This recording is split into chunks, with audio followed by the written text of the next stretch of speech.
Hello everyone. Even though this is kind of a tragic subject, I've got these two little things right here. Because two of these represent bringing light into darkness.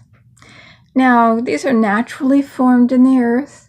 The magic, see that? A crystal is geometric. It's like sacred geometry. It's amazing how this is formed.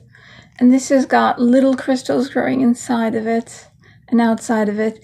And you'll see that there's obsidian flakes inside of it. See that? Can't quite see all the way through it. It's called smoky quartz. What these things are for, the meaning is to bring light into darkness. And I'm hoping to do just that by this video. And as with this one, there's an awful lot of people out there that are in the dark. They kind of think that guns are the only weapons that kill people. And as far as I know, and I've learned history, there's been millions of people killed in great numbers since the dawn of time, way before they invented guns.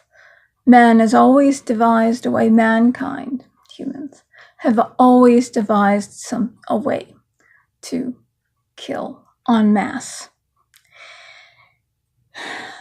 Amazing thing about this, though, because it's not smoky. And see all that stuff in there, those are all crystals growing inside. It's just amazing. Rebirth, regeneration. You hold that up to the light and you're going to have a bunch of rainbows, right? So I've got my green on today. This should be my St. Patrick's Day show.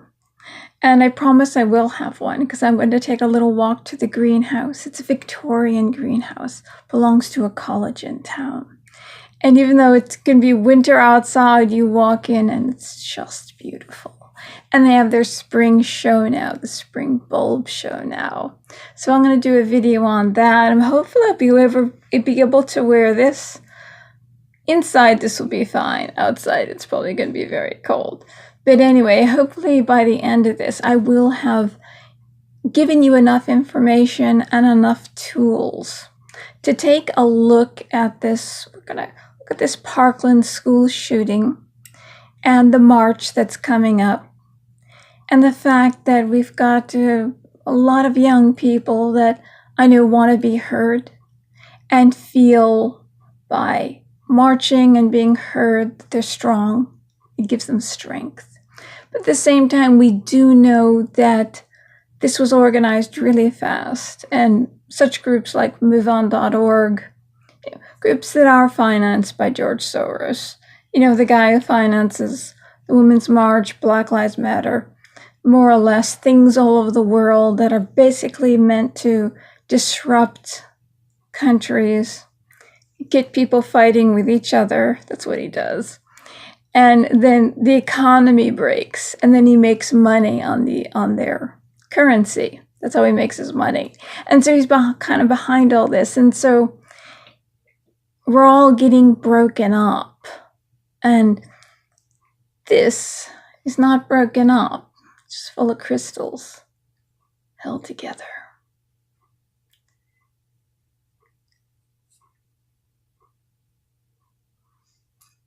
And we really shouldn't have someone that's financing all these organizations that are causing riots, causing us to divide and hate each other.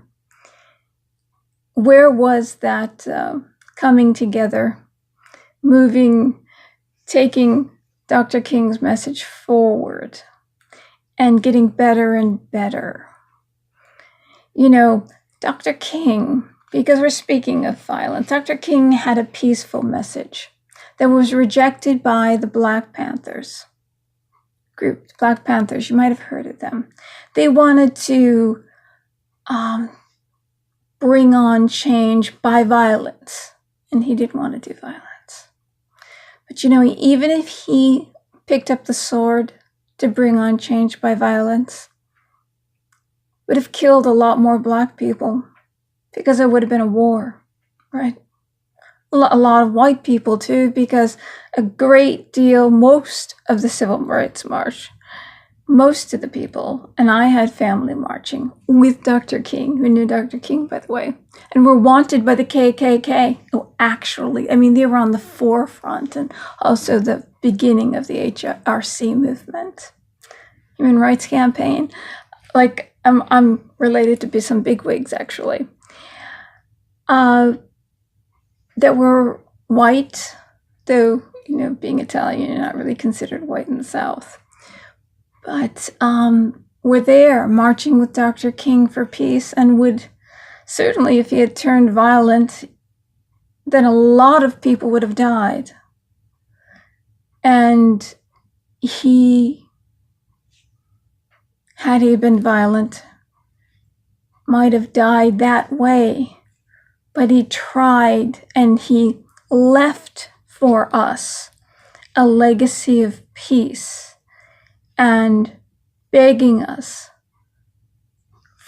to be equal, begging for equality, that who you are matters, not the melanin content of your skin. And nobody seems to hear that anymore. You're evil if you're white. The only good people in the world are not white. And, if you know history, that just isn't so. That just isn't so. People with darker skin have been just as violent or more violent in many cases. And you really have to know your history. Most of the world is not white. Whites are the minority. So, anyway, unfortunately, we have people like, you do remember that the Black Panthers were outside the voting stations, and they had their clubs, and they were intimidating white people because they wanted,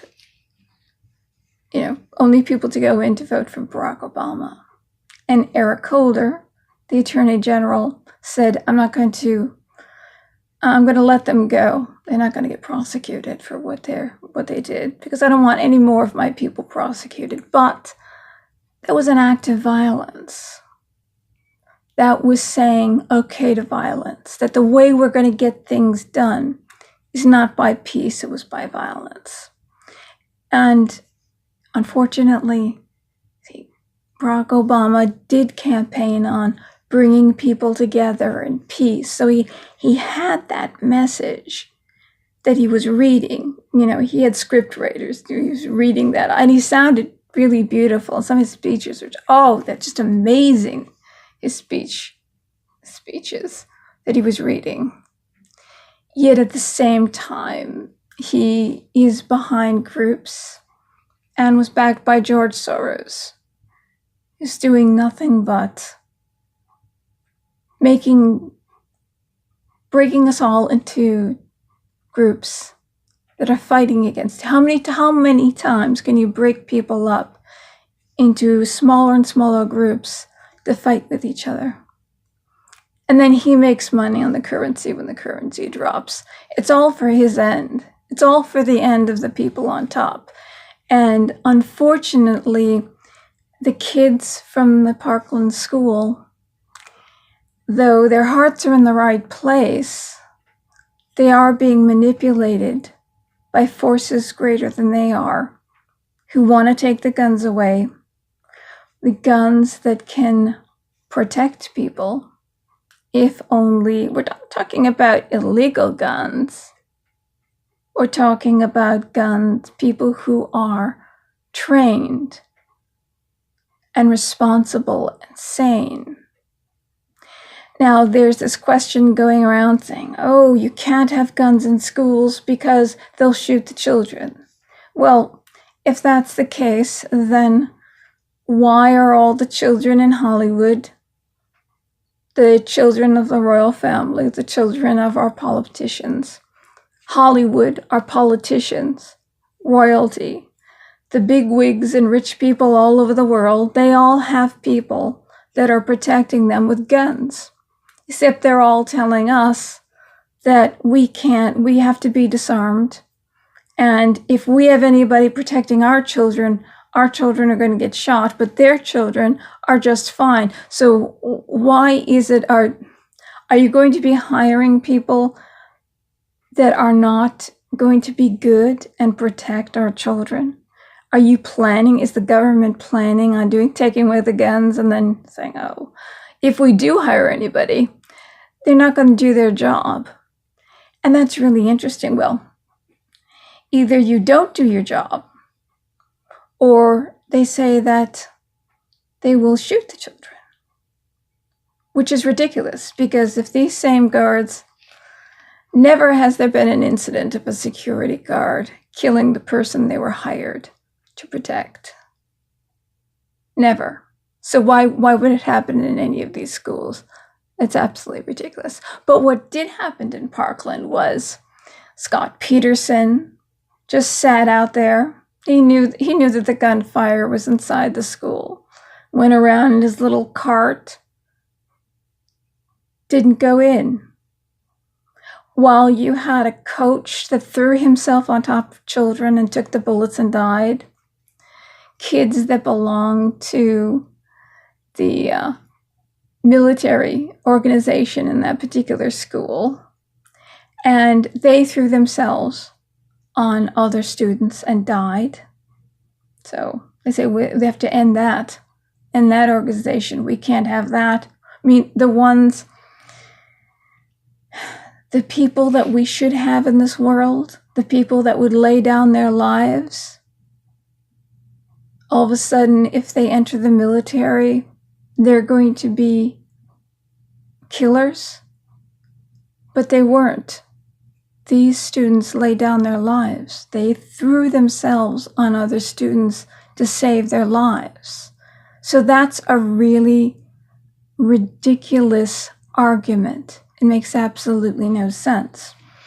And Ben Shapiro made a great point that the teachers' unions, to belong to a teachers' union, to get a job and to get good pay, you have to belong to a teachers' union. And you have to pay the union. It's required. Otherwise, you can't have a job. And you pay the money, and the money goes to elect Democrats. And the teachers' union has an agenda, and you have to follow their agenda, whatever their agenda is. It's like taking orders from a dictator. And what all dictators, what do? They take the guns away from the people. That's what they do. Well, these dictators are saying the people must not be armed. So you must instill fear into your students that if there's somebody, even there's a guard in there protecting them, they're going to turn around and use the gun on the students. That the NRA was formed to kill children. It's ridiculous. It's like, what are these children learning in these schools? What are they being taught? The NRA it's a group for responsible gun owners. They train people to be responsible gun owners and to lock up their guns safely and to use guns only to protect, only to save lives. And some are hunters. Use it to eat. No more. It's not about killing kids. The NRA, that's a complete lie that the teachers are telling their students, and that's frightening. But the teachers have to put forth this agenda, or else they can't work. And they get paid, they get a good pay, but the pay goes back into the union. And then the unions, so that's what you call laundered money, pays the Democrats. Because the Democrats want one-party rule. One-party rule, which they say Democrat socialism. It's just socialism. Socialism is communism because the government gets bigger and bigger and bigger and more powerful, and they make the rules. And they keep raising the taxes and keep taking more money. And if you work for the government, you see, not only do you get your salary's usually over $100,000 at least. And there's a lot of perks, like some government jobs if you live 15 miles away from where you work. If you just move a little bit further, you get $50,000 more a year. It's amazing. And then when you retire, you get your pension, which is 60% of your pay. Let's say you make $100,000 a year, then you get $60,000 a year as a pension. What poor person who works very, very hard, nobody gets a pension. And then if you take a job while you've retired and are getting your pension, you get full pay and your pension. That's why these government jobs are so powerful. That's why these teachers are pushing this agenda. They wouldn't be working if they weren't beholden to the teachers' union. They wouldn't be allowed to work. And the teachers' union are beholden to the Democrats, are 100%, and it's their agenda. So it's their lies that are being told. But anyway, let's get on to a good story, which this one story alone, right before the march, really kind of destroys the whole idea about a resource officer will end up either not using the guns or will turn it on the students. Well, we've got lone resource officer right here. Quick action stopped the Maryland school shooter within seconds. How about that? So we got right here, Maryland resource